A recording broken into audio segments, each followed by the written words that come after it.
Bonjour à tous et toutes et bienvenue à ce webinaire sur la sécurisation des infrastructures et réseaux numériques en lien avec l'IoT industriel. Je m'appelle Olivier Audouin, je travaille chez Nokia et je préside au sein de Systématique le hub Digital Infrastructure et je co-présenterai ce webinaire avec Gilles Désoblin de Systemix qui préside le hub cyber et sécurité.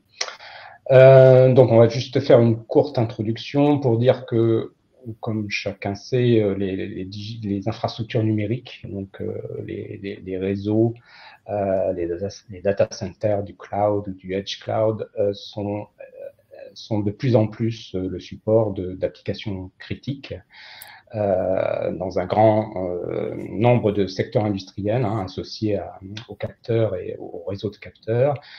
Donc ça peut être des usines de production, ça peut être les opérations des grandes infrastructures industrielles comme des ports, ça peut être les réseaux d'approvisionnement énergétique, etc.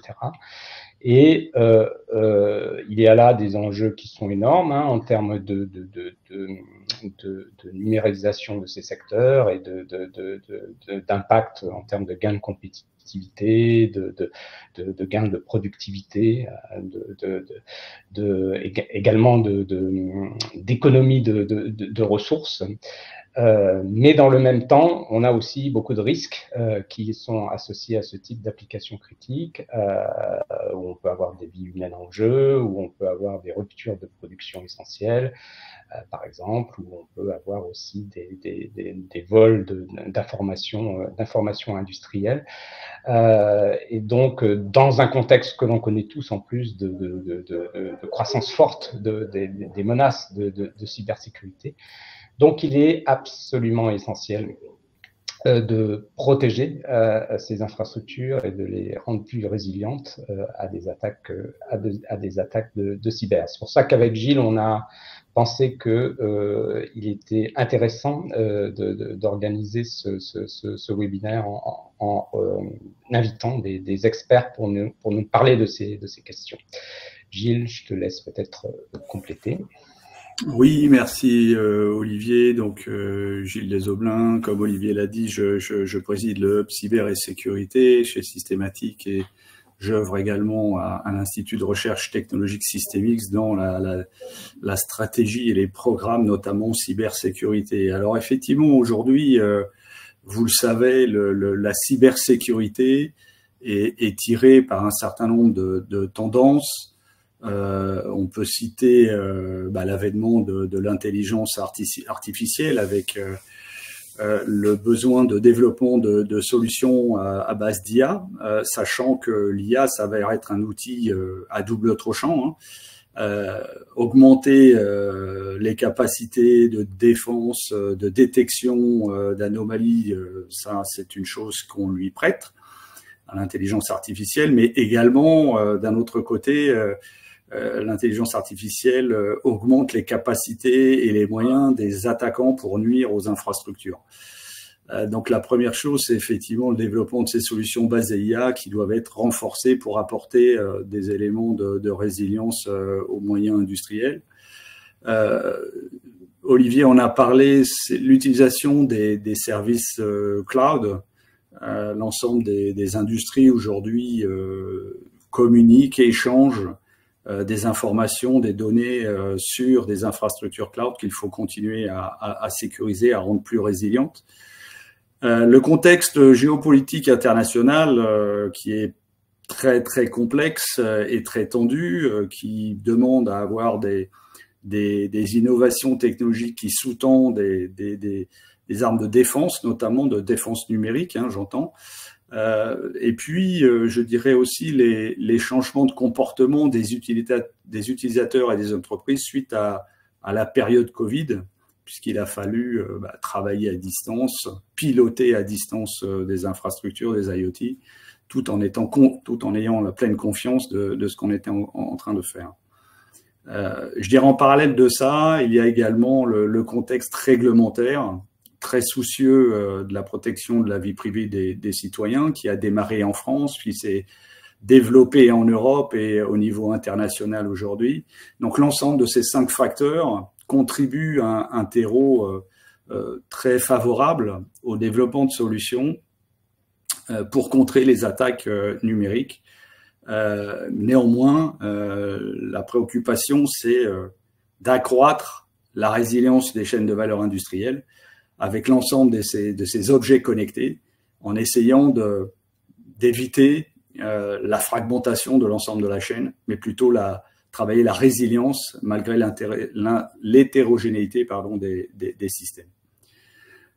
Donc voilà le contexte dans lequel, avec Olivier, on s'est dit il était peut-être intéressant d'avoir cette vision duale, à la fois de la sécurisation des infrastructures digitales, mais aussi d'une complémentarité sur l'exploitation de ces infrastructures digitales dans la plus grande confiance possible avec l'ensemble des acteurs qui ont besoin de piloter ces infrastructures. Donc, comme l'a dit Olivier, aujourd'hui, nous allons avoir un certain nombre d'experts qui vont vous donner leur éclairage sur ces aspects-là. Et j'espère que ça vous donnera non seulement une meilleure compréhension de la situation, mais aussi que ça pourra provoquer des opportunités de discuter, de collaborer et de rejoindre nos activités pour qu'on travaille ensemble.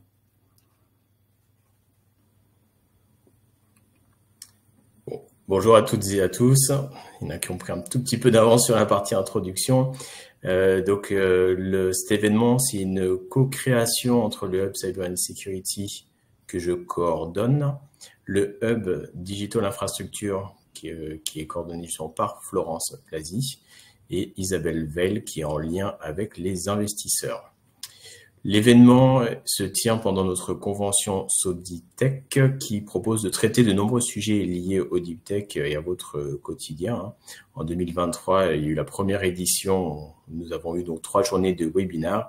Cette nouvelle année, nous avons encore donc les 3 journées de webinaires ainsi qu'un événement après-demain de networking en présentiel sur Paris. Nous traiterons des sujets de cybersécurité, quantique, IA générative et financement, avec une session d'émergence de projets, avec des rendez-vous justement pour vous aider à monter vos projets, et une place de l'innovation pour découvrir 8 innovations particulièrement inspirantes à tester en live. Vous pouvez encore vous inscrire, vous aurez justement les liens en fin de webinaire. Donc ça, c'est l'ébauche, enfin c'est le programme final sur le coup. Donc nous avons eu la partie introductive par justement donc nos 2 présidents et je vais passer la main à Florence.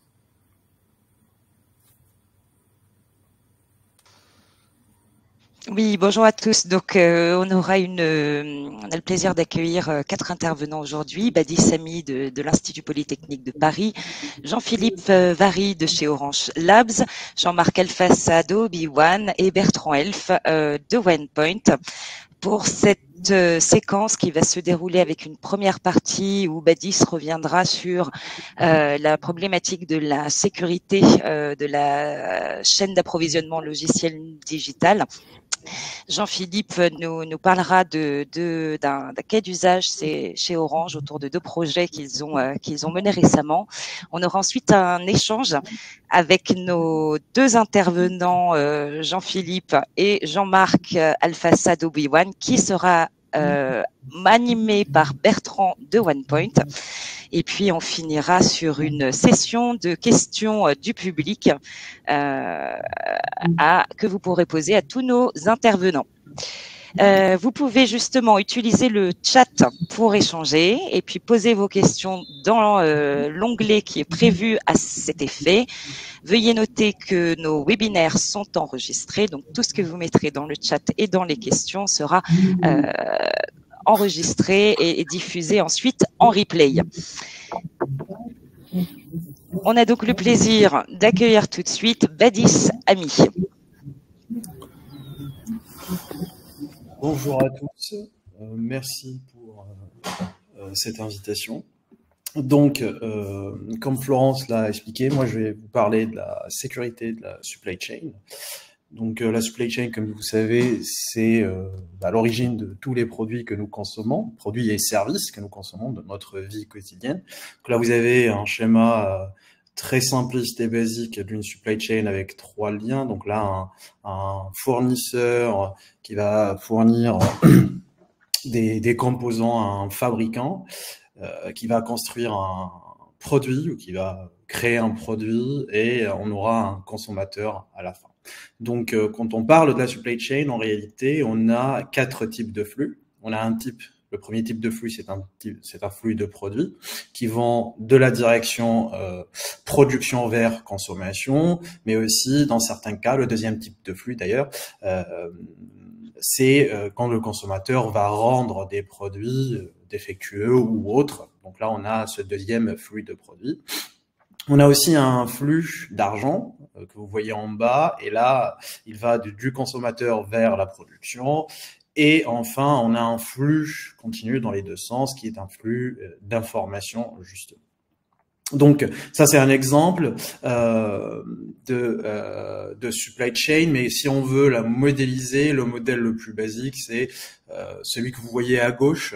Donc là, on a plusieurs étapes de la supply chain. Donc, qui commence, donc là, ces étapes, on appelle ça aussi des liens, parce que c'est une chaîne d'approvisionnement.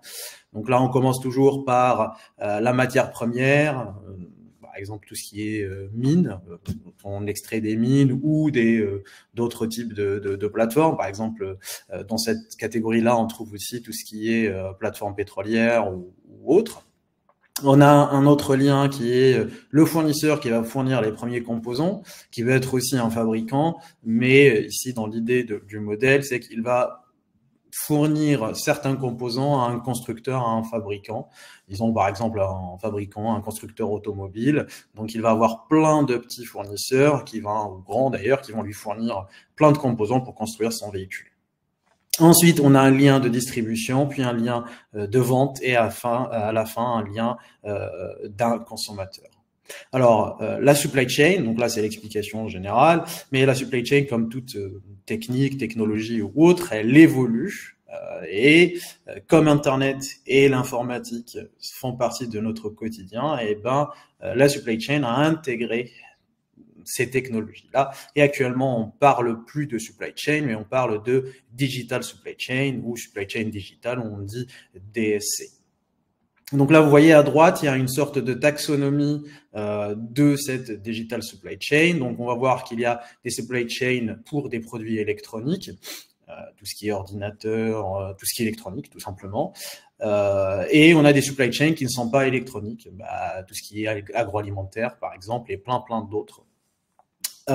Et on va voir, selon cette taxonomie, vous voyez bien que, quelle que soit la supply chain, elle repose sur une supply chain électronique. Donc là, si on veut avoir une supply chain digitale agroalimentaire, elle va se reposer sur une infrastructure qui a des machines, de l'électronique, et pour créer ces machines, derrière il y a une autre supply chain, d'où donc là toujours se repose sur une supply chain électronique. Et on a aussi une supply chain pour les services. Donc là, les produits que nous consommons, ça peut être des produits tangibles, comme tout ce qui est agroalimentaire ou autre type d'objet, mais ça peut être aussi des services comme l'énergie, comme Internet, comme plein d'autres services. Voilà. Donc là, vous avez ici cette description de cette supply chain. Et donc, ce que j'essaye d'expliquer ici, c'est que la supply chain digitale n'est pas une technologie, mais un ensemble de technologies qui sont toutes combinées, de procédures, de politiques, de techniques. Quand on s'intéresse aux différentes technologies, on a de tout. Tout à l'heure, Gilles a bien introduit, et Olivier aussi a bien introduit l'importance de l'Internet des objets industriels, les IIoT. On entend tous parler maintenant de l'industrie 4.0, la robotique, le cloud, les réseaux de capteurs, l'IA, qui a une place très, très, très importante actuellement. Et donc, tout ça, ensemble, la collaboration, la coopération d'énormément de technologies font ont fait émerger cette supply chain digitale justement. Donc là, pour vous donner un exemple, il y a des exemples qui sont très connus, notamment on parle tous de l'industrie 4.0. Mais il y a des exemples qui sont pas connus. Il faut savoir que là, ce que je vous ai montré tout à l'heure, les liens là que vous voyez à gauche, tous les liens ont été digitalisés. Pour certains, c'est clair, comme par exemple les usines, donc là l'industrie 4.0, les fournisseurs, et il y en a d'autres qui sont moins connus. Et c'est pour ça que j'ai pris cet exemple pour vraiment montrer l'importance et l'étendue de cette digitalisation, de l'utilisation de l'Internet des objets, notamment. Donc là, j'ai choisi le premier lien qui est les infrastructures minières. En réalité, les entreprises et les infrastructures minières modernes ne se contentent plus de juste creuser, extraire la roche et la traiter comme avant. Mais en réalité, comme vous pouvez voir, par exemple, sur l'image de droite, vous avez la mine, en réalité, elle dépend d'un réseau de communication qu'on appelle MCS, réseau de communication de la mine. Et ce réseau, il va faire connecter énormément de composants, notamment vu que les mines actuellement sont de plus en plus automatisées. Et tous ces composants, tous ces objets autonomes, comme vous avez ici par exemple l'exemple sur la photo de gauche, c'est un système de transport autonome de chez Hitachi pour transporter la matière première. Et donc là, tous ces composants communiquent entre eux, communiquent avec l'infrastructure et communiquent avec l'extérieur, notamment sur des bases de contrôle, ou bien ils peuvent être parfois pour des prises de contrôle à distance, pour des configurations à distance, connectées à Internet, et on verra ça un tout petit peu plus tard. Donc, cette utilisation ou cette digitalisation de la supply chain, elle offre énormément d'avantages, notamment la maximisation des profits et la minimisation des pertes. Elle offre aussi une très grande optimisation des délais de la chaîne d'approvisionnement, dû au fait d'avoir un flux continu de données, d'informations sur ce qui se passe, la réduction des ruptures de stock par rapport à ce qui était avant, notamment d'ailleurs toujours à ce contrôle et à cette abondance de données et plein d'autres avantages. Mais il y a des avantages, mais il y a aussi les inconvénients, parce que là, ce qui se passe, c'est qu'en intégrant toutes ces technologies, la surface d'attaque, elle est beaucoup plus élargie. Et comme elle repose sur toutes les technologies qu'on a montrées tout à l'heure, elle est vulnérable à toutes les failles ou les problématiques de sécurité de ces technologies qui la composent justement. Et pour garantir la sécurité de ces supply chains, c'est un peu plus complexe que les systèmes traditionnels et classiques. En réalité, là, on ne parle pas de protéger un réseau, de protéger un composant, un device. Là, c'est un système de système. Et donc, la sécurité de ce type de système est très complexe. Et d'ailleurs, le NIST a créé le domaine pour la sécurité de la supply chain. Et ce domaine, il s'appelle le CSCRM, comme vous voyez écrit.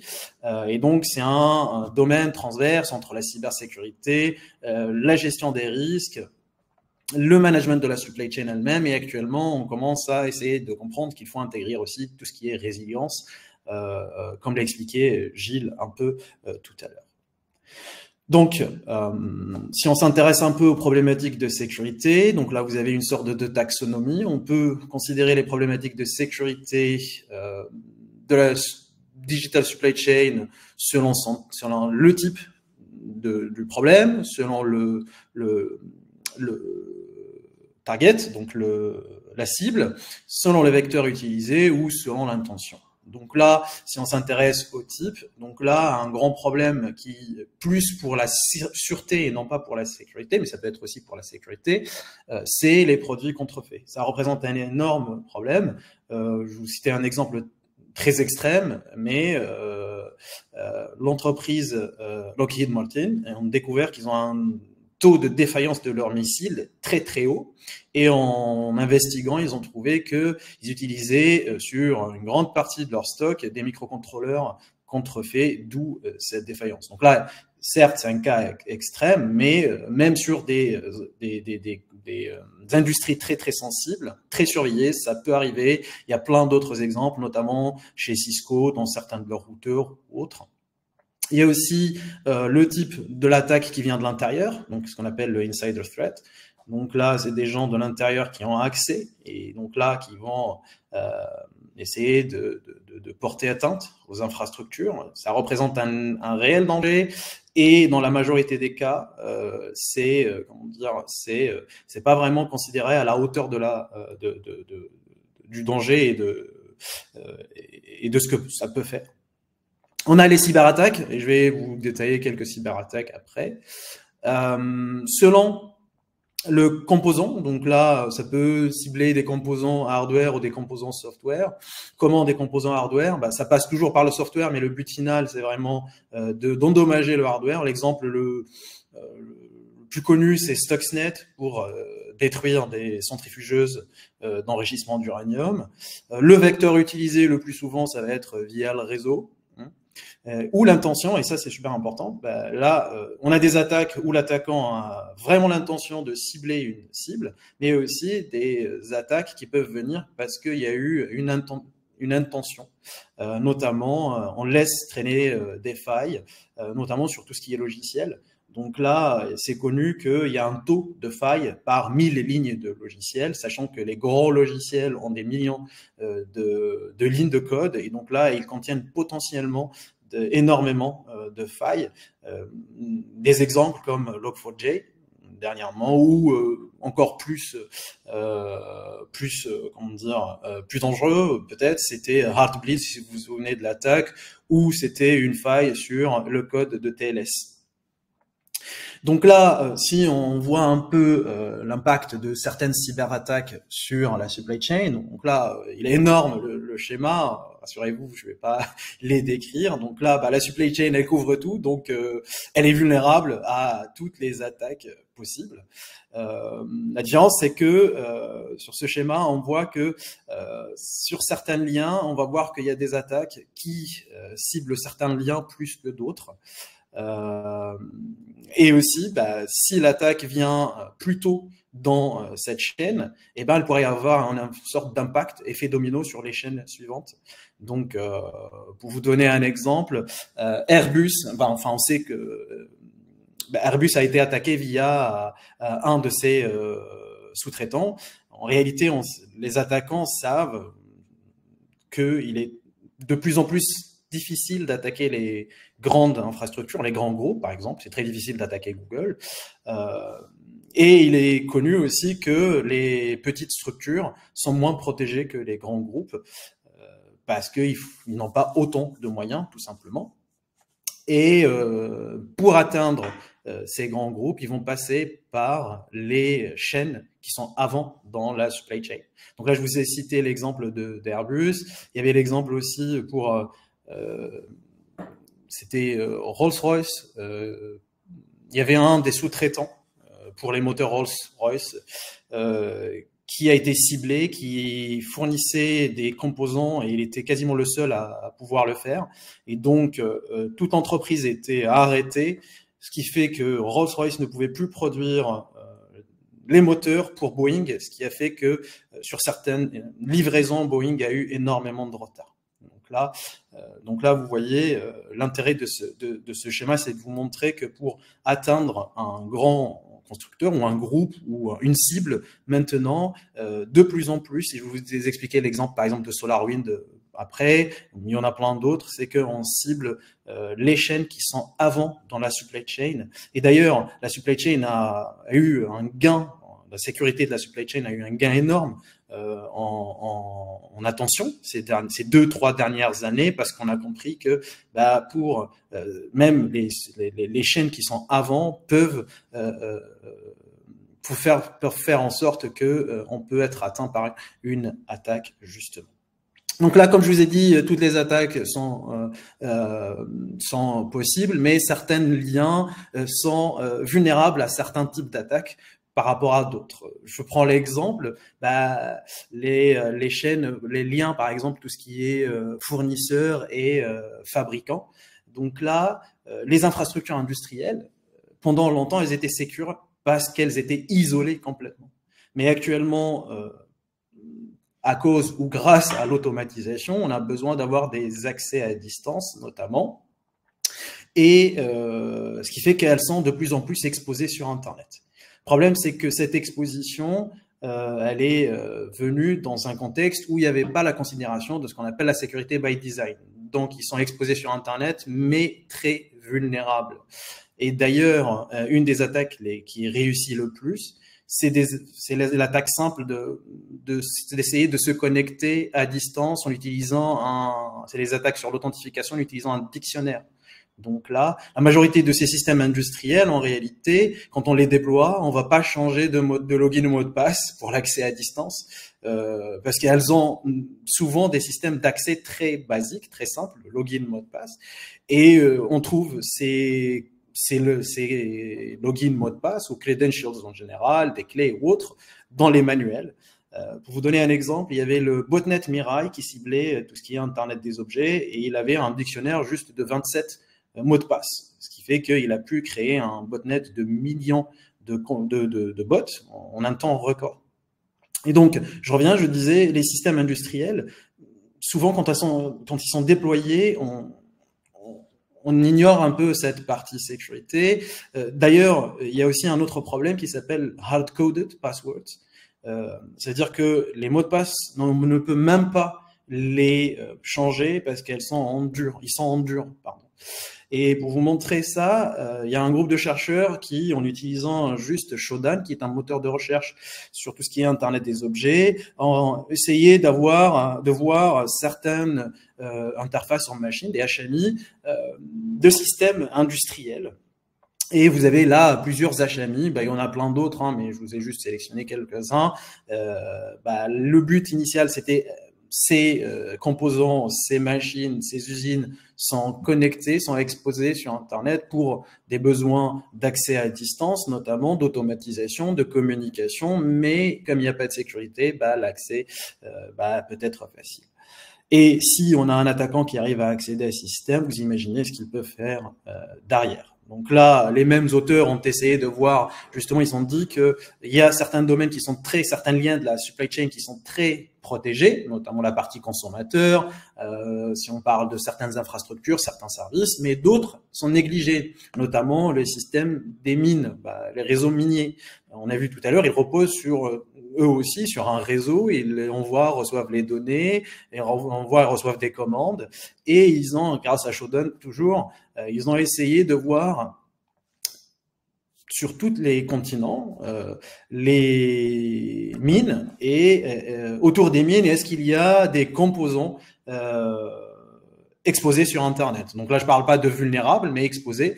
Mais du moment qu'ils sont exposés, on peut même faire du DDoS, par exemple, et on trouvera toujours des failles. Et donc là, par exemple, j'ai pris l'exemple de l'Australie. Vous voyez les points rouges, là, c'est des devices qui sont exposés et qui sont dans des mines. Vous avez ici aussi un exemple de la carte sur certains États des États-Unis. Vous voyez qu'il y en a énormément parce que c'est négligé. On se dit pas qu'il faut protéger le système des mines d'une attaque externe parce qu'on pense que les attaques viennent toujours sur d'autres liens de la supply chain. Donc là, avant de finir, je vais vous citer quelques exemples juste d'attaques sur la supply chain. Et l'exemple qui a fait parler tout le monde, c'est l'attaque sur SolarWind. Donc là, SolarWind, c'est une entreprise qui va commercialiser ou utiliser un logiciel qui s'appelle Orion. Orion est utilisé par énormément d'agences fédérales des États-Unis, de labos nucléaires, d'énormément d'entreprises de la Fortune 500. Et comme tous les grands logiciels, il contient énormément de lignes de code, des millions et des millions. Et pour développer ce type de logiciel, ça va être couche par couche. Et aussi, on va prendre pas mal de bouts d'ici et de là, des appels vers des API, des bouts de code qui existent sur d'autres parties. Et justement, à un moment donné, il y a eu une mise à jour où maintenant c'est quasiment sûr, c'est un groupe de hackers russes qui ont compromis une partie de ce code, ce qui leur a permis d'avoir accès à tout ce qui est derrière. Et donc, d'ailleurs, à partir de cette attaque-là, qui a eu lieu il y a 3 ans, je pense, peut-être 4. Donc là, on a compris que la sécurité de la supply chain est un vrai enjeu stratégique. Et donc là, il suffit pas juste de protéger sa propre infrastructure, mais on est dans un monde complètement globalisé. On dépend sur plein d'autres acteurs, sur plein d'autres infrastructures.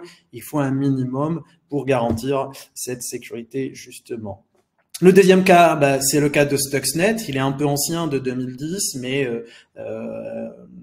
l'exemple, c'est que les États-Unis et Israël voulaient mettre un coup de frein au programme nucléaire iranien, et donc là, ils ont essayé de l'arrêter plus tôt dans la chaîne de production, dans la supply chain. Donc, ils ont créé un malware qui s'appelle Stuxnet, et grâce à ce malware, ils ont endommagé des centrifugeuses d'enrichissement d'uranium. Et c'est pas officiel, mais on sait que ça a réduit la capacité iranienne d'enrichissement de 35% parce que ils ont cassé énormément de centrifugeuses. Et à la fin, l'exemple, j'ai pris que des exemples connus pour illustrer, l'exemple de WannaCry, donc 2016-2017. Donc là, c'est l'interface de WannaCry. C'est un ransomware qui a littéralement paralysé l'économie mondiale. Et donc, toutes les chaînes de production étaient quasiment à l'arrêt. Enfin, toutes, j'exagère, mais énormément de chaînes de production étaient quasiment à l'arrêt. Vous avez ici sur cette carte les pays, les points où il y a eu des infections par WannaCry. Qui dit infection par WannaCry, ça veut dire que les systèmes s'arrêtent. C'est un ransomware. Et donc, toute la chaîne de production s'arrête. Donc là, j'arrive à la fin de ma présentation. Donc, pour conclure, donc là, on a vu que maintenant, on utilise ce qu'on appelle la supply chain digitale parce que on a utilisé tout ce qui est technologie informatique et Internet pour améliorer le rendement, le fonctionnement des supply chains, mais ça a apporté son lot de problématiques de sécurité. De toute façon, tout simplement parce que ça a élargi la surface d'attaque. On commence à comprendre le réel problème de la sécurité de la supply chain et on a compris qu'il faille vraiment réfléchir à la sécurité de la supply chain comme un tout. Donc, il nous faut une approche globale. J'exagère pour dire de bout en bout, mais il ne faut pas juste réfléchir sur sa propre infrastructure pour pouvoir garantir une sécurité. Et le dernier point, il en a un peu parlé, Gilles, c'est il faut se rendre à l'évidence qu'actuellement, une cyberattaque peut arriver. Donc, il faut intégrer le fait que les cyberattaques, on peut être victime d'une cyberattaque. Il faut impérativement réfléchir à la notion de résilience. Donc, c'est quoi la résilience? J'ai mis un schéma rapidement là. Donc là, la résilience, il y a plusieurs étapes. C'est, OK, on va subir une cyberattaque parce qu'il peut y avoir une zero-day attaque à laquelle on n'était pas préparé et on va être attaqué. Voilà. Donc, le système va se dégrader, mais il faut rebondir. Il faut essayer de assurer une sorte de continuité, même si le système n'est pas 100% fonctionnel, jusqu'à ce qu'on recouvre complètement de cette attaque. Et la dernière phase que vous voyez ici sur le schéma, c'est l'adaptation.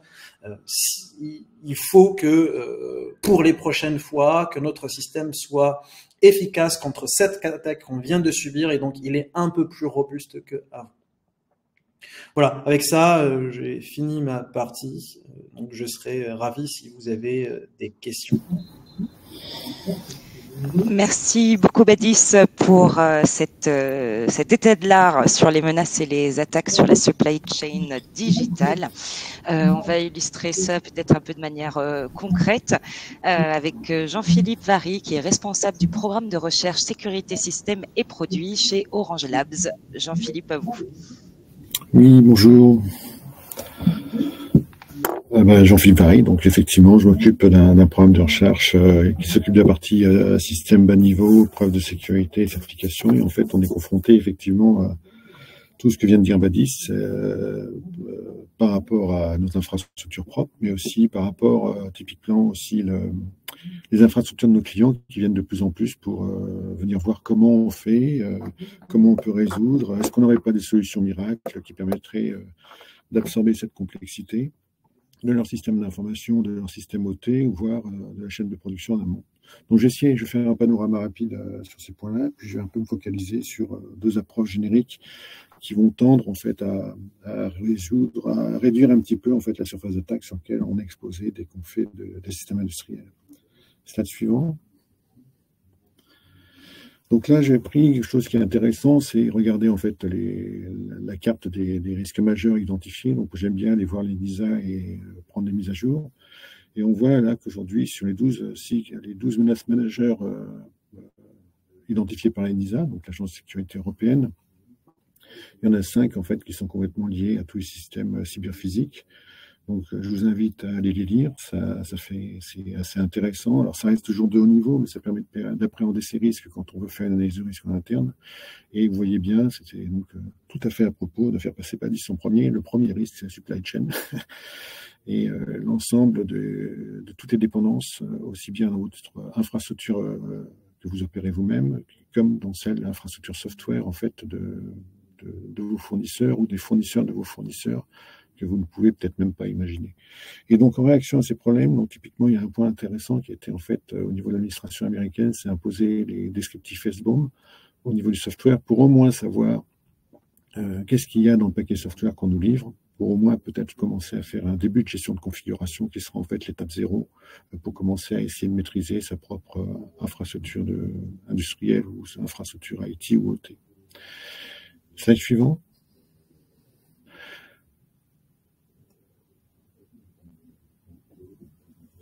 Voilà. Donc, en fait, il y a beaucoup de choses qui ont déjà été dites avant.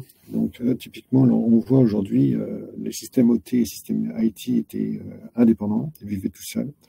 Pendant longtemps, on disait un système IT, c'était juste du SCADA, et puis c'était même pas connecté à Internet. Puis les gens commençaient à avoir qu'on s'appelle des astreintes en 24/7. Donc, ils ont commencé à avoir des pagers, puis après des téléphones, puis après, on leur a dit des accès à distance avec des modems. Donc, ils étaient tout contents, ils étaient chez eux le week-end quand il y avait un problème, ils pouvaient se connecter en Internet sur le site informatique à distance pour regarder ce qui se produisait dans la chaîne de production sans forcément se déplacer. Et effectivement, quand ils ont commencé à ouvrir ces liens, sans trop considérer en fait les problèmes de sécurité, c'était au moment de la 2G, 3G, et ça commençait à faire état de problème dans tous ces systèmes industriels. Donc c'est quelque chose qui reste, qu'on considère qui était assez indépendant, chacun a vécu un peu chacun de son côté sans vraiment prendre en compte. Et là, avec l'avènement de la 4G et de la 5G en particulier, qui a vocation en fait le réseau 5G à connecter l'industrie, donc on est vraiment complètement dans l'industrie 4.0.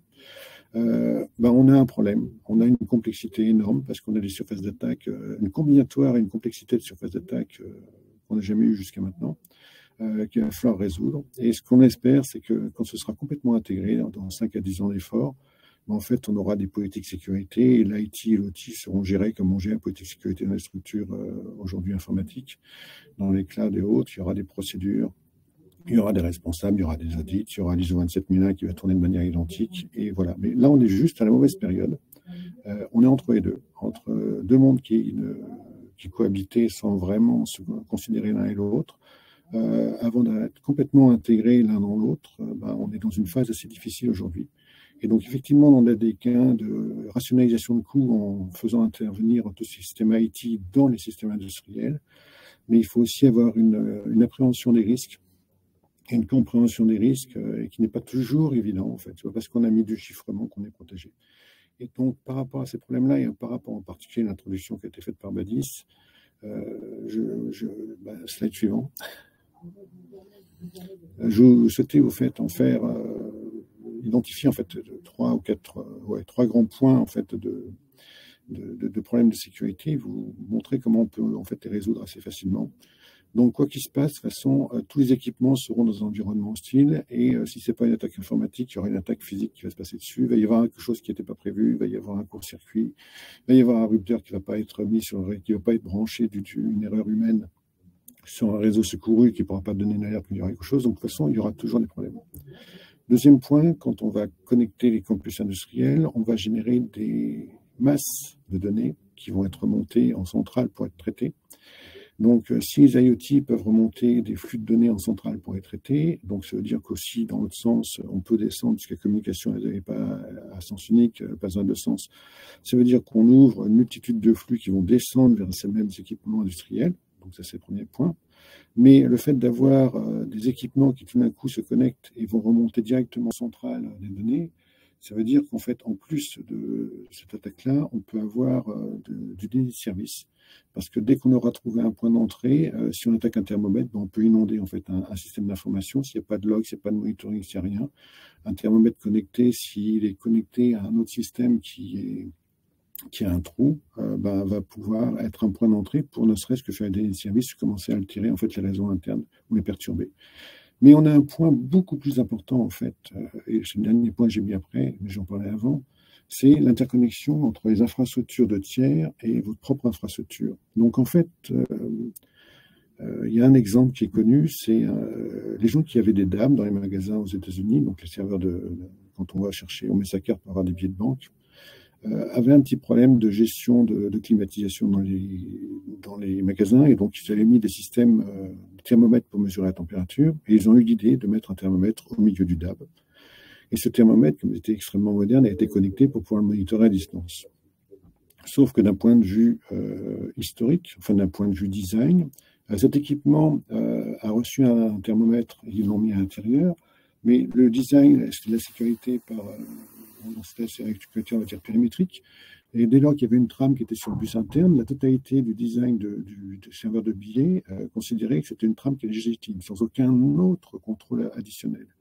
Et donc, le fait d'y plugger sur ce bus interne un thermomètre, toutes les trames que pouvait émettre ce thermomètre étaient donc légitimes. Et comme il n'y avait pas de filtrage, vous imaginez ce qui s'est passé, le réseau de maintenance de ce thermomètre a été pénétré.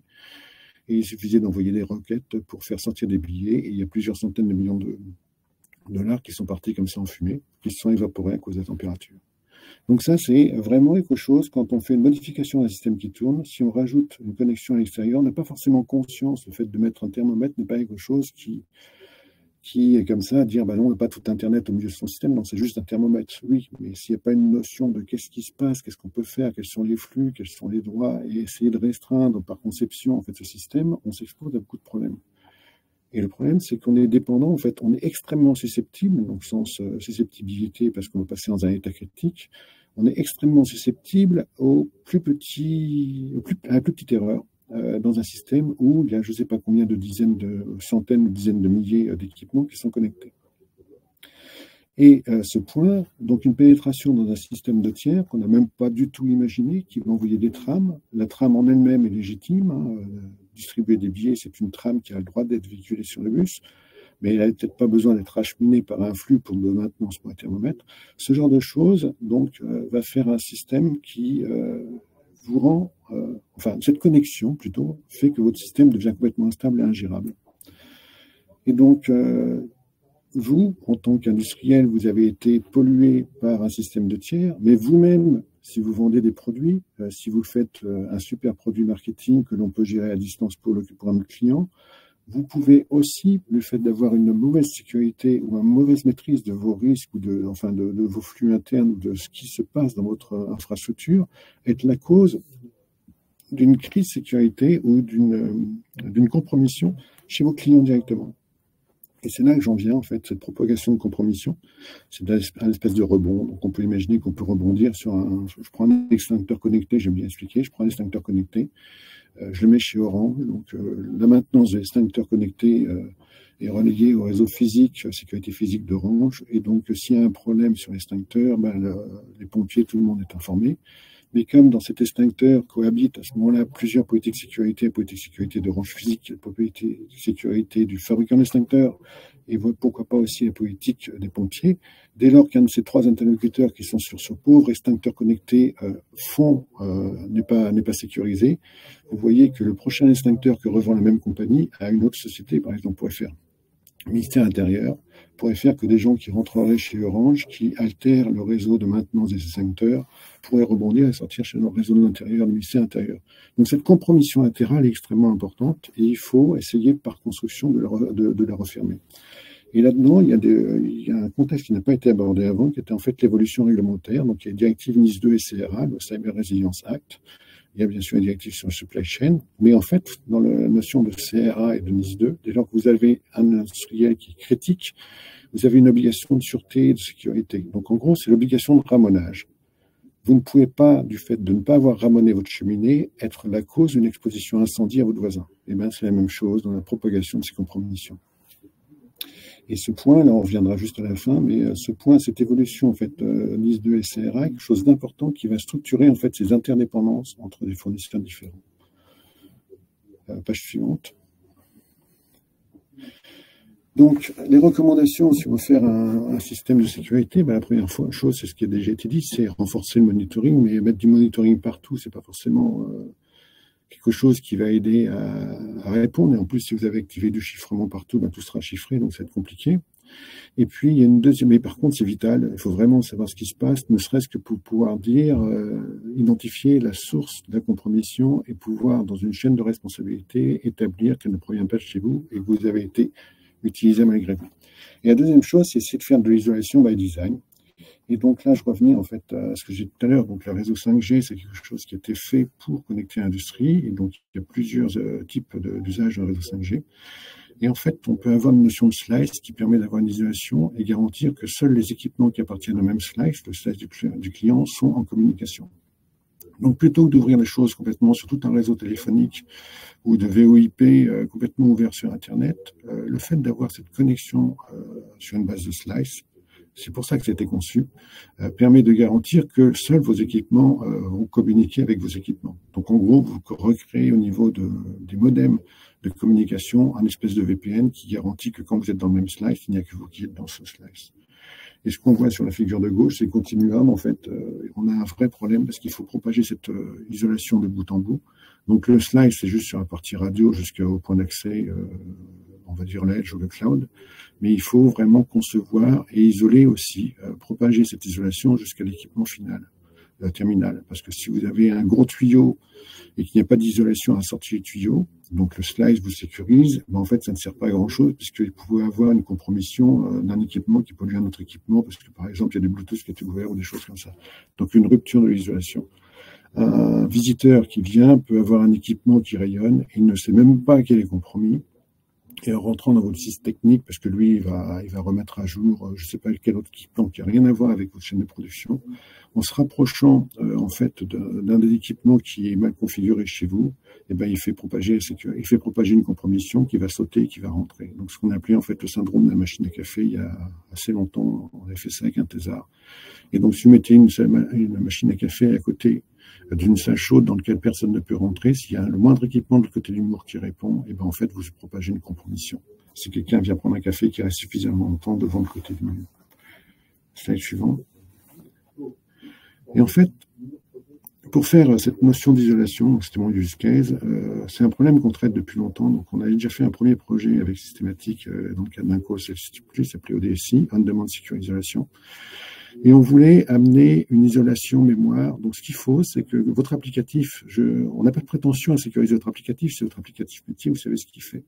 Mais en fait, si une compromission d'un des applicatifs de l'équipement permet de prendre tous les droits sur un équipement IoT, soit un équipement industriel, c'est un problème. Donc, il faut arriver à remettre des zones, un peu comme des conteneurs, dans ces équipements. Et le premier travail qu'on avait fait, c'était un PIP, donc c'était une couche entre 8 et 16 kilo-octets, donc c'est tout petit, qui a été prouvé formellement, donc ça c'était très important. Même si vous ne refaites pas la certification, le logiciel ou le système qui est fourni à cette adresse-là, il est en open source, il a une preuve d'isolation formelle en MMU et en MPU, pour les gens qui comprennent ce que ça veut dire. Et donc, c'est-à-dire que quand vous l'utilisez, ça vous crée à la demande, ça vous crée des zones mémoire qui empêchent la propagation. Donc il y a plusieurs démonstrations, il y en a encore d'autres qui seront démontrées cette semaine, ici à la fin de l'année. Et ça, c'était la première couche qu'on avait fait sur cette notion d'isolation mémoire pour justement ramener des cases et lorsque vous avez une fonction dans un équipement, que la fonction soit dédiée à cette case et qu'elle ne puisse pas se propager sauf si vous avez ouvert explicitement les flux. Et là, on termine un deuxième projet collaboratif en collaboration avec le consortium Riot. C'est essentiellement l'INRIA qui pilote Riot. Riot est un operating system en open source pour les IoT. Et en fait, on a composé Riot sur la couche PIP et on le met à disposition donc à la fin de l'année, ce qui permet d'avoir dans un environnement industriel open source Riot l'équivalent de conteneurs comme on a sur les infrastructures cloud, dans lesquelles vous avez une isolation et les systèmes qui seraient à l'intérieur n'autoriseraient pas par défaut la propagation des compromissions latérales dont on vient de parler avant. Et c'est quelque chose qui permettrait en fait de complètement, on va pas dire complètement, c'est quelque chose qui permettrait d'avoir une configuration complètement open et quelque chose qui commence à avoir une maîtrise, puisque pour faire tourner ce type de système, vous devez savoir et penser au flux que vous ouvrez à l'intérieur de vos zones, pour utiliser les ressources internes de l'IoT, est-ce qu'il peut utiliser telle capacité radio, telle capacité, tel actuateur, telle commande, et aussi les relations avec l'extérieur. Donc voilà, ma proposition s'arrêtait là. Et donc 2 grands systèmes, et penser l'isolation de bout en bout pour amener la sécurité et faire du monitoring de bout en bout. Et aujourd'hui, on a une période assez difficile puisque l'IT et l'OT se mêlant dans le but de rationalisation des coûts. On a un legacy énorme qu'on ne pourra pas reprendre. Peut-être que les nouveaux équipements seront plus sécurisés, mais les équipements existants vont avoir une durée de vie encore de 10 à 20 ans. Et on ne va pas pouvoir reprendre ça comme ça. Donc, ce qu'on va devoir faire, c'est empêcher, à mon sens, les propagations latérales en essayant de descendre le plus bas possible, sans forcément recoder tous les codes ou changer la totalité des infrastructures existantes. Donc là, on est vraiment au niveau de l'OS de base des IoT et de la partie vraiment encore plus basse en dessous, la partie mémoire.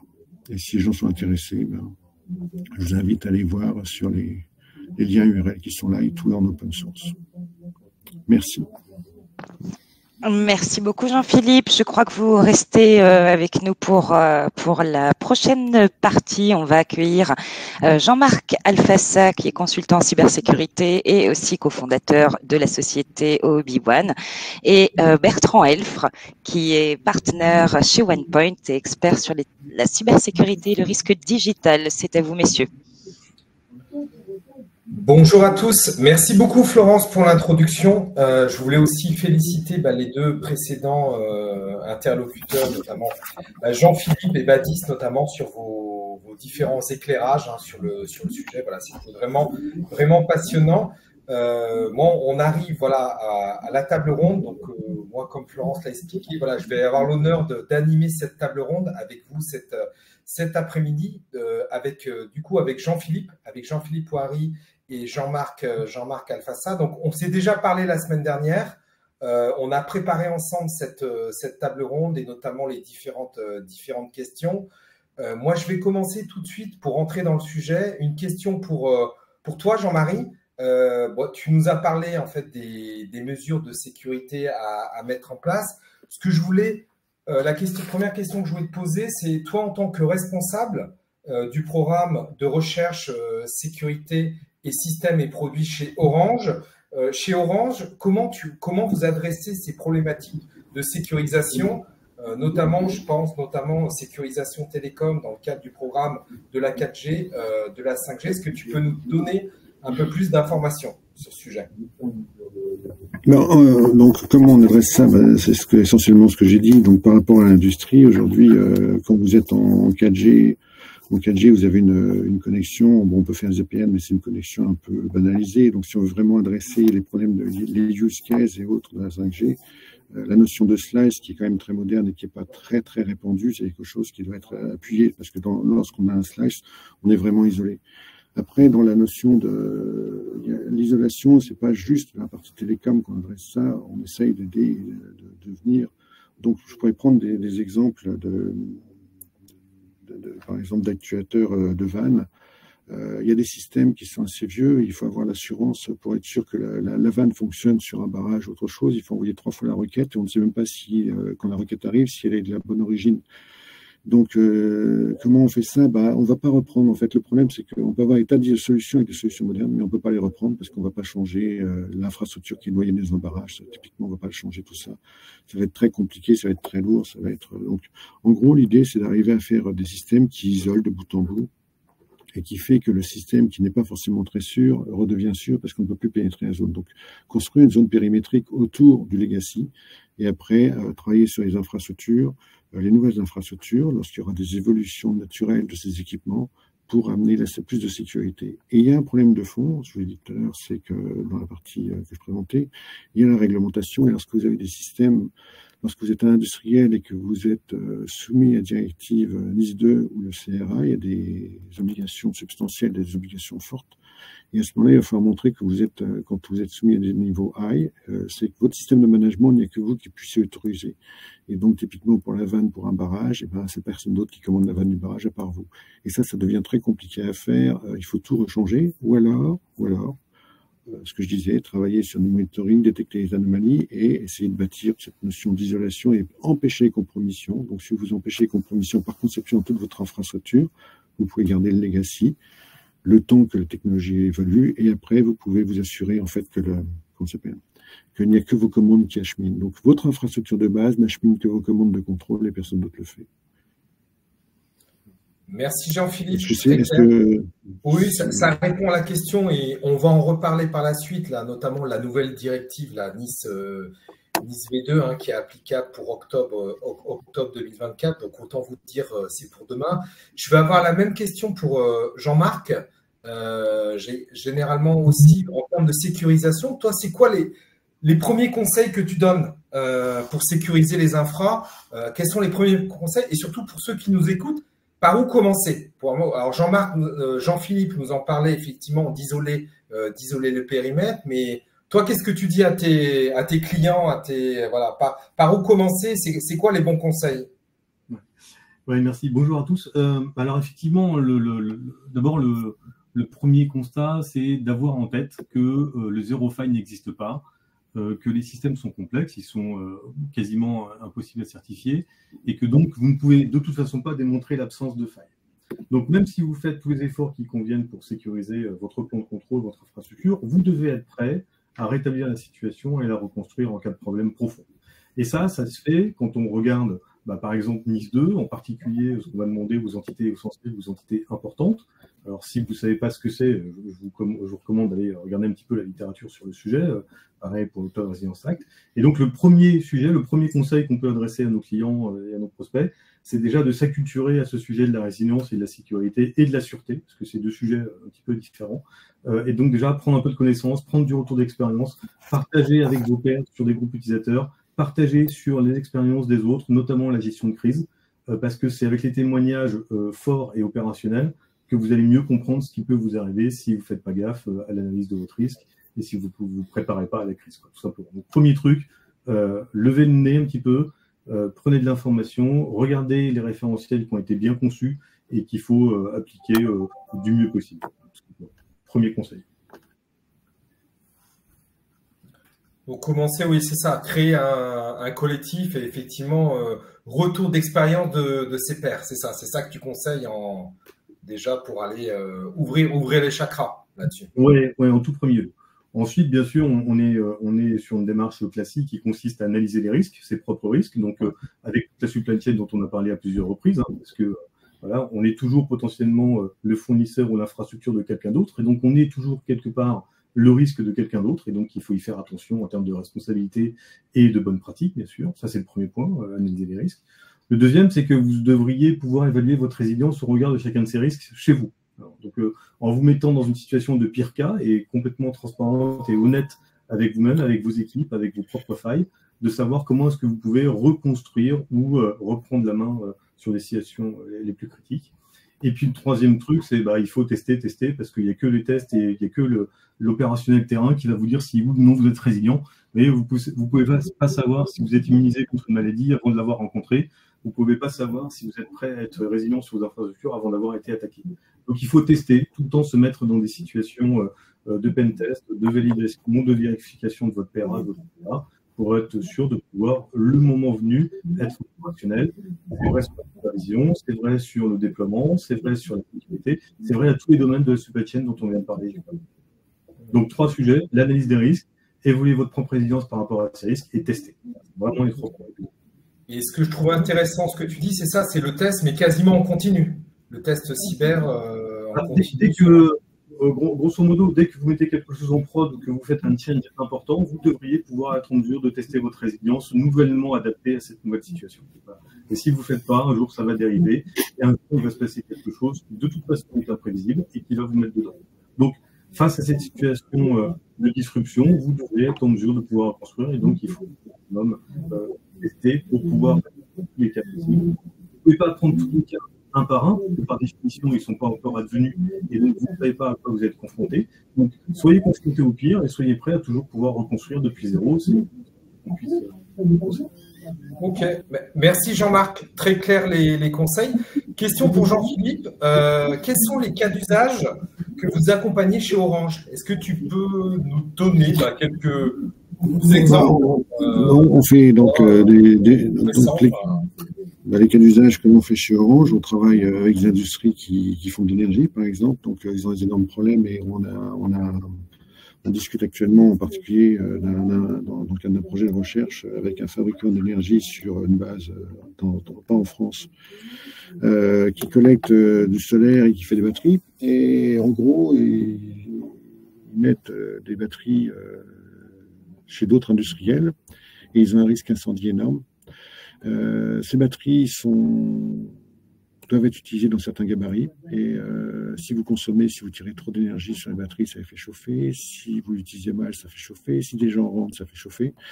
Et donc, il y a toute une notion de responsabilité qui n'était pas prise en compte parce qu'au début, on pensait juste à un VPN et autres. Donc là, c'était de l'isolation, les centres de maintenance. Et là, on a été obligé par rapport à l'analyse des risques, comme dit Jean-Marc, le point qu'on a à faire, c'est mais en fait, ce risque incendie chez les personnes chez qui on s'est installé, il faut revoir tout le processus sécurité physique autour de l'équipement chez le client, analyser les dépendances. Et donc voilà. Donc ça, c'était le premier point qui est complexe sur l'industriel. On a d'autres points aussi sur des véhicules connectés qui ont des problèmes de responsabilité, des véhicules qui se déplacent et qui changent de zone de responsabilité en contrôle.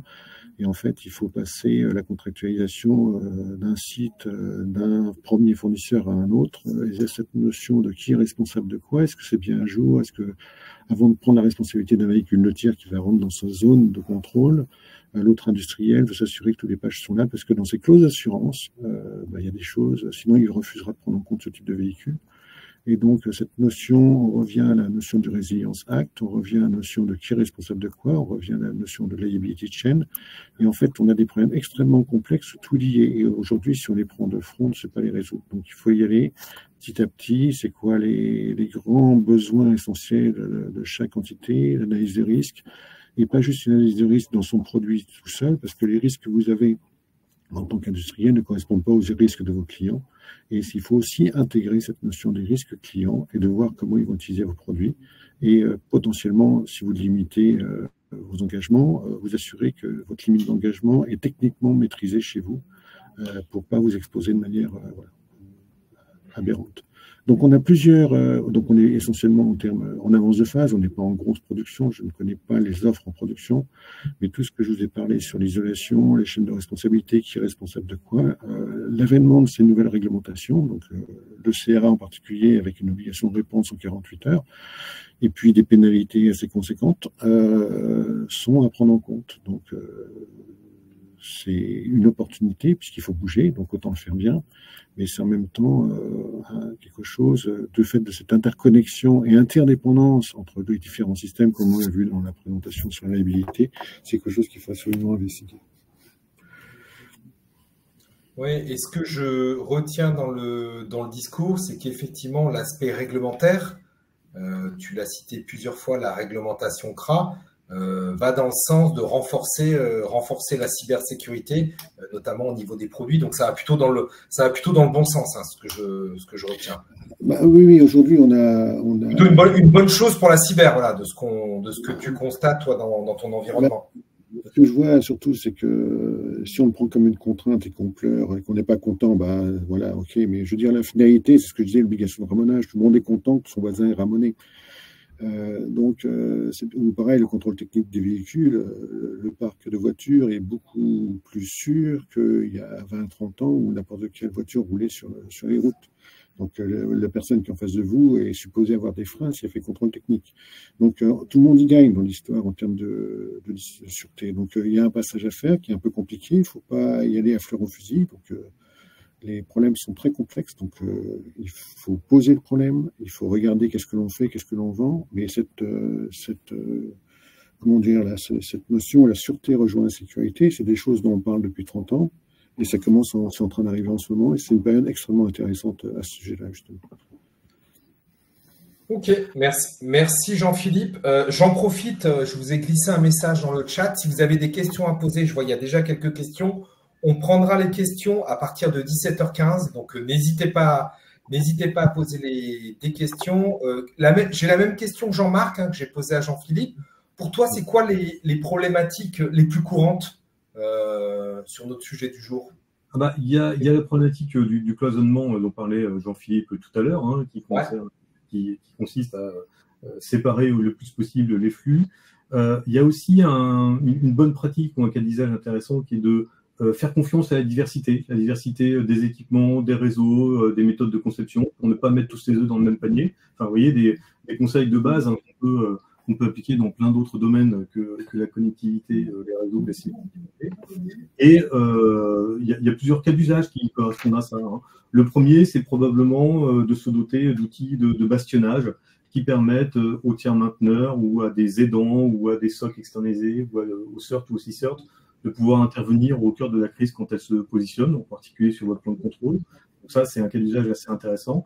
Il y en a d'autres qui consistent à se doter de réseaux out of band qui permettent et qui ne sont pas exposés sur Internet et qui permettent du coup de donner de la connectivité et de l'accès aux ressources les plus critiques quand vous êtes sous attaque, et y compris sous déni de service, parce que quand vous êtes sous déni de service, le premier truc que vous coupez, c'est Internet. Et donc, si vos partenaires, vos clients ou les experts en cybersécurité ont besoin de cette connectivité Internet pour vous aider, à ce moment-là, ils n'ont plus, alors que c'est le moment auquel vous en avez besoin.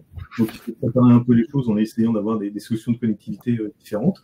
Et c'est de cette manière-là qu'en ajoutant des outils de supervision, de métrologie, de log et autres qui sont accessibles directement à la crise par le biais de ces différentes infrastructures, que vous allez pouvoir avoir une capacité de réponse réelle qui se présente à vous. Donc, il y a des cas d'usage qui sont liés sur l'accès, la sécurité, l'authentification, la gestion des permissions de privilèges qui sont extrêmement importants. Chaque sujet mériterait 2 heures de conf à lui tout seul, parce que c'est extrêmement vaste, extrêmement complexe comme type d'intégration. Mais voilà, les principaux éléments, c'est cela. Du bastion, de la connectivité et des outils disponibles au cœur de la crise. C'est probablement les 3 cas d'usage les plus importants pour avoir une vraie résilience d'opération. Ok. Merci Jean-Marc. Une question pour Jean-Philippe. Entre sécurité IT et sécurité OT, est-ce que tu peux nous réexpliquer les différences? Est-ce qu'il y a vraiment des différences? Quels sont les axes à prendre en compte? Et surtout, est-ce qu'on va vers une convergence? Donner un peu de perspective. Voilà, on en parle souvent que c'était deux mondes un peu différents. Mais déjà, quelles sont les différences? Est-ce que c'est 2 mondes qui vont se rapprocher en termes de cyber? Je pense que c'est des jeux mondes qui ont été qui ont vécu de manière complètement indépendante les uns des autres. Et puis les commandes numériques sont venues, le monitoring central est venu, et en fait on se retrouve de plus en plus avec des systèmes industriels qui intègrent complètement en fait toutes les techniques, les processeurs et le calcul numérique et la digitalisation. Donc le problème aujourd'hui, comme je disais dans l'introduction de la présentation que j'ai faite, c'est que ces mondes qui existaient de manière isolée, donc on parlait du SCADA avant, mais c'était un truc un peu de martien, pour les gens de l'IT, on ne savait pas trop ce que c'était, et puis les gens du monde de l'industrie ne savaient pas non plus trop ce que ça voulait dire, faire des architectures entières sur un site web dans les années 2000, donc ça leur paraissait couper les cheveux en 4. Je pense qu'en fait, tout est en train de... Donc on vit une période difficile, comme j'ai dit, parce que les 2 mondes sont en train de migrer, et on va avoir des choses qui vont être de plus en plus proches. Typiquement, les IoT, aujourd'hui, lorsqu'on mettait un jour un IoT, c'est très compliqué. C'est dépendant du soft, c'est dépendant de plein de choses. Et si vous reprenez ce que j'ai proposé, donc ce qu'on fait dans le projet TinyPart, c'est pour ça que je vous parle, en fait, une notion de tiny container, la mise à jour d'un IoT au niveau de ses fonctionnalités, c'est comme pousser un nouveau code dans un cloud. bien sûr, c'est vous qui devez avoir le droit de le faire, personne d'autre. Mais il y a une grande souplesse, une rationalisation, une optimisation des coûts qui arrive avec cette notion de cloisonnement. Donc, c'est pas forcément qu'une contrainte qui est très agaçante et qui embête tout le monde. Vous avez énormément de facilité dès lors que vous avez un tiny conteneur, donc ce que vous avez projeté, dont j'avais parlé. En fait, vous avez une très grande souplesse de production de code. Vous pouvez remettre à jour, vous pouvez facilement patcher vos systèmes, mettre des contre-mesures, singulariser certains softwares pour empêcher l'exploitation d'un bug, pour être sûr que le bug n'est pas exploitable sur cet équipement-là, tant qu'on change complètement le code. Donc voilà, donc il y a la migration, la convergence des deux va être un peu douloureuse, malheureusement, pendant quelques années. Mais je pense qu'à la fin, tout le monde va faire, je ne sais pas si on dira de l'IoT, de l'IT et de l'OT combiné. Voilà. Merci Jean-Philippe. Jean-Marc, même question pour toi? Tu vois pareil là même, est-ce que tu as un complément à donner? Oui, peut-être. Alors évidemment, Jean-Philippe, il est dans le vrai. Hein, le crossover, il est déjà consommé en quelque sorte un petit peu dans la douleur, hein, parce que les outils, les opérations n'ont pas attendu que tout le monde se mette d'accord pour réclamer de nouvelles fonctionnalités, de la connectivité et des services complémentaires. Donc les industriels et les éditeurs n'ont pas su dire non et donc ils n'étaient pas forcément préparés. Donc on est déjà dedans. Ceci dit, il y a quand même quelques différences et quelques points communs qui sont peut-être intéressants à noter. Dans l'IoT, en général, on a des terminaux qui sont relativement peu intelligents, en tout cas beaucoup moins qu'un smartphone, par exemple, ou qu'un data center ou de toutes les stacks qu'on peut trouver dans les applications SaaS ou autres. Donc c'est un petit peu plus compliqué de piloter ces terminaux-là. Ils ont surtout qu'ils sont sur le terrain et donc en termes de périmètre de sûreté, ils sont beaucoup plus exposés que ce qu'on peut trouver au cœur d'un data center dans lequel il n'est pas facile de rentrer, par exemple. Vous voyez, donc déjà, on ne joue pas à égalité entre un terminal et puis une brique IT d'infrastructure. Donc cette capacité à être supervisée, à être mise à jour, à être cloisonnée, elle est évidemment beaucoup plus complexe dans un contexte d'IoT, parce que le terminal il est loin, parce qu'il est connecté avec un peu moins de bande passante, parce qu'il est peut-être à l'international, parce qu'il doit peut-être transiter par tout un tas de réseaux et de providers différents, et donc c'est beaucoup plus compliqué. Donc c'est comme ça que le ZTP, c'est une idée qui est très simple en soi à imaginer, qui est très complexe à mettre en œuvre, par exemple. Vous voyez, donc sur le fait de sécuriser les plateformes. Après, il y a toujours des points communs, c'est-à-dire que si on imagine un triangle avec la chaîne de communication entre ce terminal et son infrastructure centrale qui le pilote, vous avez toujours 3 points de faiblesse. Vous avez le terminal lui-même ou l'équipement ou la solution SaaS, par exemple. Vous avez les axes de communication et les réseaux de communication qui les relient entre eux. Et puis, vous avez le plan de contrôle qui est au milieu. C'est-à-dire qu'il ne faut pas oublier que le composant IoT, vous pouvez le sécuriser, vous pouvez le pousser du code, etc., etc. Mais si vous perdez au moment d'une attaque l'infrastructure centrale de votre plan de contrôle ou de votre plan de management, vous êtes juste dans la capacité de pousser quoi que ce soit et de remédier à la situation, même sur un seul terminal. Donc il faut quand même, et ça c'est un point commun, il faut toujours s'occuper des infrastructures centrales. Il faut toujours être en mesure de reconstituer, de reconstruire son plan de contrôle. C'est absolument fondamental. Et c'est pour ça que il y a une bonne pratique qui consiste à en mettre une partie de ce plan de contrôle en sécurité, prêt à être activé, avec des méthodes de communication qui ressemblent un petit peu à des diodes et qui permettent de faire des sortes de snapshots de configuration de votre plan de contrôle pour pouvoir le retrouver et en retrouver l'efficacité au moment où vous en aurez besoin. Et ça, c'est un point commun, qu'on fasse de l'IoT, de l'IT ou du confidentiel défense, c'est la même chose. Vous avez diverses sphères de sécurité à traverser, mais au bout d'un moment, vous avez quand même votre plan de contrôle qui est fondamental et que vous devez pouvoir reconstruire, répliquer à tous les coups. Et c'est extrêmement important de pouvoir se préoccuper de ça dès le départ. On n'a pas parlé, on a parlé un petit peu des infrastructures legacy, évidemment, où c'est beaucoup plus compliqué à réaliser. Donc, quand on a beaucoup de terminaux sur le territoire, en particulier sur les infrastructures anciennes d'énergie ou de gestion des eaux ou autre comme ça, on a tout un tas de problématiques liées au parapluie de télécollecte, liées aux infrastructures centrales ou liées simplement à l'obsolescence des protocoles de communication. Mais il ne faut pas oublier que si on perd l'infrastructure centrale, de toute façon, vous ne pouvez juste rien faire. Donc ça, c'est vraiment un point commun entre tous les systèmes, IT ou IoT. Vous devez absolument vous occuper de ces infrastructures. Le cœur de votre infrastructure est extrêmement important. Il faut vraiment y faire très attention dans l'analyse des risques, mais aussi dans ses capacités de reconstruction. Et donc, il ne faut pas hésiter à les tester. Ce qui veut dire aussi qu'il ne faut pas hésiter de temps en temps à les déconnecter, à simuler de la corruption, quitte à provoquer des ruptures de service, pour vérifier que vous êtes bien en mesure de reconstruire tout ça. Merci pour la réponse, très claire. 17h17, je vous propose de prendre les questions en live. Je vois il y a 2 questions dans l'interface là de Bertrand Mercier. Alors, la première question, je pense qu'elle est toujours valable, mais elle venait tout à l'heure par rapport à la première présentation, notamment sur les supply chains. Avez-vous des pistes pour se préparer, anticiper aux attaques de supply chain, ou bien les solutions restent en partie discrètes, avec un smiley? Je ne sais pas si Jean-Philippe ou Jean-Marc, vous avez des éléments de réponse. Est-ce que les solutions restent discrètes par définition? Les solutions et la manière dont, dans une organisation, un risque s'est transformé en incident, voire en corruption, voire en désastre, oui, en général, ce n'est pas de l'information qui est publique. Donc, vous avez du mal à construire un retour d'expérience sur cette base-là.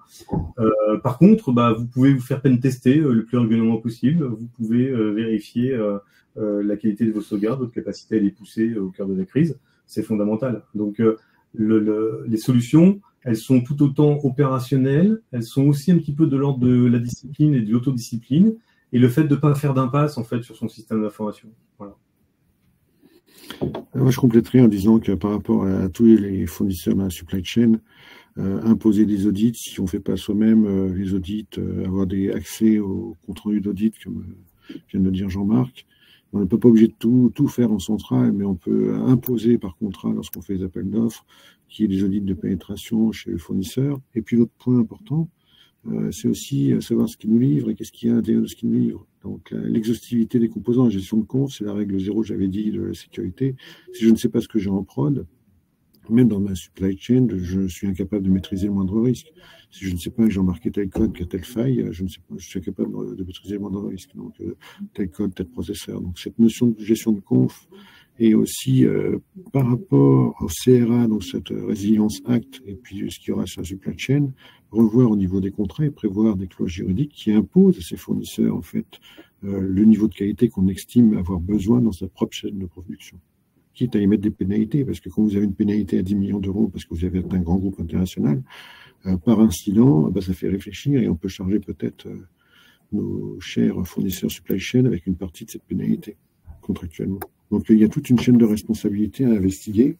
Et si vous ne faites pas les audits vous-même, parce que la combinatoire est explosive et c'est impossible à faire, s'assurer que chacun de vos fournisseurs fait au moins un audit annuel. Et donc, ça fait un cercle vertueux où tout le monde va contribuer à réassurer tout le monde. Okay. Et on est au milieu du game, donc il faut vraiment tout faire. Voilà. On en revient au sujet effectivement de la gestion des fournisseurs avec les audits, les clauses contractuelles, les audits, les pentests. Baptiste, vous vouliez intervenir peut-être? Oui, juste rajouter quelques éléments par rapport aux solutions techniques. Donc là, comme les deux présentations en ont parlé, la résilience maintenant est plus que nécessaire. Donc là, techniquement, comment on garantit la résilience? Il y a plusieurs axes d'amélioration. Donc là, principalement, il faut préparer un plan de recouvrement d'incidents. Donc, il ne faut pas que l'incident arrive. Comme on a dit, en fait, l'attaque, elle va arriver. Il se peut qu'une zero-day attaque et on est victime. Donc là, il faut préparer un plan de recouvrement détaillé avec plusieurs suppositions de scénarios pour s'adapter très vite à la situation et pas arriver, OK, c'est une attaque et on commence à réfléchir. Bon, il faut un plan bien détaillé de ce qu'il faut faire. Aussi, il faut de la mesure. Donc là, il faut toujours mesurer la robustesse et la résilience de son système, donc de son réseau, de son infrastructure. Pour ça, il y a plusieurs techniques. Le pentest dont on vient de parler, c'est une des mesures d'une des techniques qu'on pourrait utiliser pour mesurer, savoir à peu près où on est par rapport à la robustesse de notre système. Il y a tout ce qui est contrôle d'accès adaptatif. Donc là, comment, selon les rôles, selon les besoins, adapter les accès des uns et des autres. Il y a aussi, un peu plus complexe, tout ce qui est ce qu'on appelle les technologies de déception. Donc là, c'est comment on va défendre notre système contre des attaques en utilisant des techniques nouvelles. Par exemple, on parle il y a ce qu'on appelle le Moving Target Defense. Ça veut dire qu'on va avoir des configurations qui changent. Par exemple, au lieu d'avoir on va avoir un service qui tourne sur une adresse, il faudrait que peut-être ne pas être sur cette adresse, mais on va avoir les configurations de notre système qui bougent continuellement, ce qui va rendre la tâche un peu plus difficile à celui qui scanne à trouver la faille. Tout ce qui est technologie cloud, pour tout ce qui est robustesse. Donc là, si on a tout hébergé dans nos serveurs, on est plus vulnérable que si on les héberge chez Amazon, bien que ça soulève des questions de souveraineté, évidemment, de comment les données vont être stockées, qui va y accéder, mais utiliser des infrastructures cloud, par définition, ils ont plus de moyens et plus de sécurité. Donc là, c'est quelques pistes par rapport à... Il y en a d'autres, hein. Donc là, on n'a pas le temps. Il y a tout ce qui est jumeaux numériques pour garantir contre les défaillances et les attaques aussi. Merci Badis, c'est assez complet. Merci pour tous tes éclairages. Il y a une dernière question dans le chat là, pour Jean-Philippe. Dans l'interface entre les conteneurs, vous avez parlé de sécurisation bas niveau. Est-ce que vous pouvez nous en dire plus sur les technologies utilisées? Maintenant, la personne attend peut-être des mots de technologie. Je vais dire oui et non. Parce qu'en fait, ça dépend vraiment de l'équipement et des capacités de l'équipement. Donc, ce qu'on utilisait pour l'interfaçage bas niveau, donc on fait de l'isolation mémoire, donc elle est prouvée. Donc, si la configuration dit que vous ne pouvez pas accéder à telle adresse physique ou vous ne pouvez pas utiliser telle ressource, vous ne pouvez pas le faire et c'est prouvé formellement au niveau ELC. Donc, il y a une preuve formelle du code. Donc, on a une spécification en COC et après on génère un code C à la demande. Donc ça, vous avez un code C qui est extrêmement propre parce qu'il provient d'une preuve. Donc c'est prouvé que suivant les hypothèses, ça ne peut pas faire. Donc voilà. Après derrière, on gère les flux, donc on autorise des communications ou de certaines parties du code à accéder à certaines parties du code en accès physique ou en accès page virtuelle, même nous. Et puis après, il y a des techniques. Donc c'est très intéressant d'entendre tout à l'heure parler de Moving Target Defense parce que par rapport à une pléthore d'équipements, de millions d'équipements qui ne sont pas en fait qu'on ne pourra jamais sécuriser par conception, quelque chose qui permettrait, donc c'est du Moving Target Defense, mais pas comme on le pense aujourd'hui, c'est plutôt une singularisation d'un service à chacun des équipements. Donc celui qui a les lunettes adéquates voit les flux en clair ou voit les communications en clair comme il faut, et celui qui n'a pas les bonnes lunettes ne peut pas les voir. Et c'est des techniques qui sont en train d'émerger dans les laboratoires, donc il y a un peu trop de temps en parler, mais en gros c'est faire une variabilité qui existe, maîtrisée par le maître du système, très peu consommatrice, qui n'est pas observable, qui n'est pas piratable, parce que c'est justement le surface d'attaque qui est en train de mouvoir en permanence. Et on n'est pas obligé de faire que de LTD sur les adresses IP, on peut faire un software, on peut faire dans la crypto, on peut faire dans plein de choses, mais pour l'instant c'est un laboratoire. Donc entre le moment où quelque chose existe en laboratoire et le moment où ils sont en grand public, mass market, ils font entre 8 et 10 ans, donc on sera juste au moment où l'IT et l'OT fonctionneront bien ensemble. Mais pour la partie conteneur interfaçage, vous m'envoyez un email où je vous mets en relation directement avec les gens de l'université qui maîtrisent complètement le sujet. Et puis vous pouvez comme ça discuter du point. Mais ce qui est intéressant, c'est que cette isolation et Riot, sur lequel on a contribué beaucoup avec l'INRIA sur la partie sécurité, sont en open source et disponibles. Donc c'était la manière d'accéder, en fait, d'adresser ce problème d'équipement industriel qui est compliqué de reprendre et de sécuriser. En travaillant au niveau de l'OS, l'application reste le même, mais c'est l'OS qui embarque des features, et on le met en open source pour que tout le monde puisse en bénéficier, pour lutter justement contre les compromissions latérales. Okay. Merci Jean-Philippe. On arrive à la fin de la table ronde. Ce que je vais demander à chacun de nos intervenants, c'est une conclusion en quelques mots par rapport à la thématique. Je vais commencer par Jean-Marc. Si tu devais conclure en une phrase simple ou en un tweet, qu'est-ce que tu dirais? Préparez-vous. Ok. Le message est clair, il est reçu. Jean-Philippe, ça serait quoi le message à nos spectateurs? Je vais résumer un peu ce que j'ai dit. Donc, on a plein de contraintes qui arrivent réglementaires pour adresser l'obligation de ramonage, comme on dit. Et donc, il ne faut pas voir ces contraintes comme des choses ennuyeuses et des exigences en plus de réglementation. Il faut vraiment voir ça comme une opportunité de reprendre la maîtrise et de faire vraiment migrer l'IT et l'OT pour aller dans un même monde maîtrisé. Ok, une opportunité. Badis, une opportunité, oui. qui est intervenu, un petit mot de conclusion également pour nos spectateurs. Oui, c'est ce que j'ai dit tout à l'heure. Il faut réfléchir à des approches vraiment de bout en bout pour la supply chain. et aussi tout ce qui est résilience. Il faut vraiment intégrer la résilience dans les plans, dans la sécurité, enfin, pour garantir la sécurité de la supply chain et pour garantir qu'elle continue plutôt. D'accord, ok. Donc ça serait Resilience by Design for Supply Chain. Voilà, on peut se donner un slogan là-dessus. Je voulais vous remercier vraiment pour la qualité de vos interventions, d'avoir participé à la table ronde, et je voulais remercier également côté systématique Alexandre Hervin qui m'a aidé à préparer cette table ronde avec l'équipe. Je vous laisse la main côté systématique, et encore merci beaucoup aux intervenants. Merci. Merci, au revoir. Merci beaucoup, merci à tous nos intervenants, merci à Bertrand pour l'animation de cette séquence aussi. C'était un plaisir. Mais c'est parfait. Je crois que Jean-Philippe, il y avait un échange de mails peut-être qui allait se faire. Alors, je ne sais pas si vous avez vu avec la personne ou si on peut laisser votre mail dans le chat. Oui. Il se trouve très facilement jeanphilippe-attaché.vary@orange.com. Donc, voilà.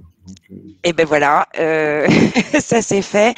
Merci à tous. Le festival systématique continue jusqu'au 4 juillet. On a une journée le 3 en présentiel. Il est encore temps de vous inscrire dans Paris 13 si vous êtes disponible pour faire émerger ensemble des projets collaboratifs où il sera certainement question de cybersécurité et de résilience. Merci à tous et puis à très bientôt. Au revoir. Très bonne journée à tous.